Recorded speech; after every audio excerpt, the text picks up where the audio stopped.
Le Havre-Paris donc, coup d'envoi de cette rencontre, 4 secondes de jeu, le ballon pour Fernandez, Crimo se précipite et le capitaine parisien déjà devra aller se faire soigner sur la touche.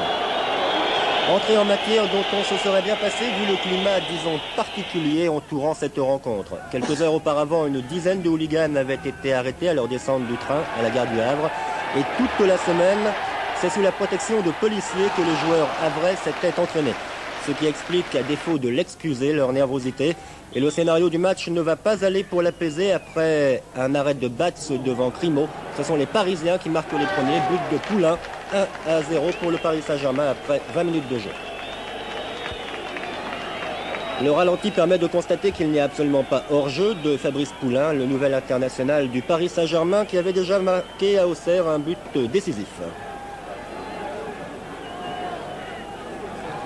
Presque sur la remise en jeu, 30 secondes plus tard, le ballon pour Suzy qu'il donne à Vermeulen. Une faute est commise par Drieux, une intervention trop rude, justement sanctionnée par M. Lambert.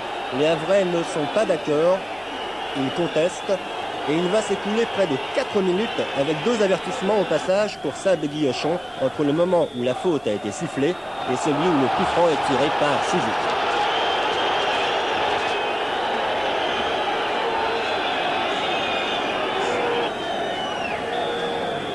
Finalement, sur le tir du Yougoslave, bon arrêt de Casanova. Résultat, un corner pour le Paris Saint-Germain. Il est tiré par Dominique Rocheteau qui donne en retrait à Bibard. Centre de Bibard dévié de la tête par Robert Llorens, auteur d'un très bon match, mais qui là trompe son propre gardien. 2-0 pour le Paris Saint-Germain après 26 minutes de jeu. Une dizaine de minutes plus tard, les Havrais ont de nouveau l'occasion de s'en prendre à M. Lambert. Il est vrai, souvent mal inspiré. Y a-t-il ou non pénalty pour cette faute de Fernandez sur Llorens? On va revoir l'action. L'arbitre, lui, donne un coup franc à l'intérieur de la surface. Un coup franc qui ne donnera rien.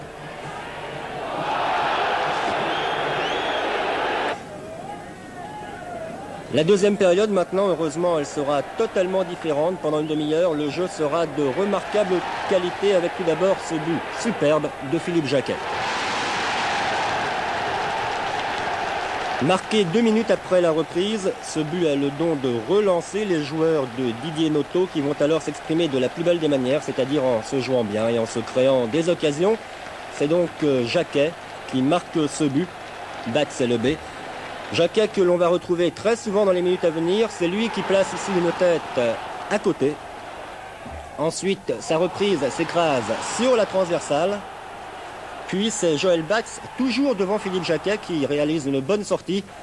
Et enfin, après cette tête de Crimo et un bon arrêt de Bats, Jacquet ne peut prolonger le ballon derrière la ligne.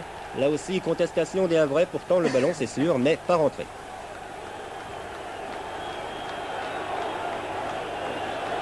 Côté parisien, quelques bonnes réactions. Appel de balle de Fernandez au milieu de l'écran sur ce corner de Suzik. Le Yougoslave a aperçu son partenaire et superbe reprise de volée de Luis Fernandez, dont il faut noter qu'il n'a pris aucun avertissement dans ce match très heurté. Cela n'aurait sans doute pas été le cas il y a 2 ou 3 saisons.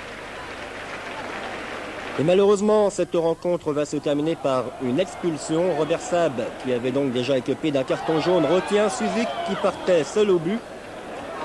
Robert Sab expulsé, donc voilà qui venait nous rappeler la première période. On a vraiment préféré la deuxième et le Paris Saint-Germain a donc gagné au Havre 2-1. Ce coup franc de Philippe Janol étant en effet stoppé par Casanova.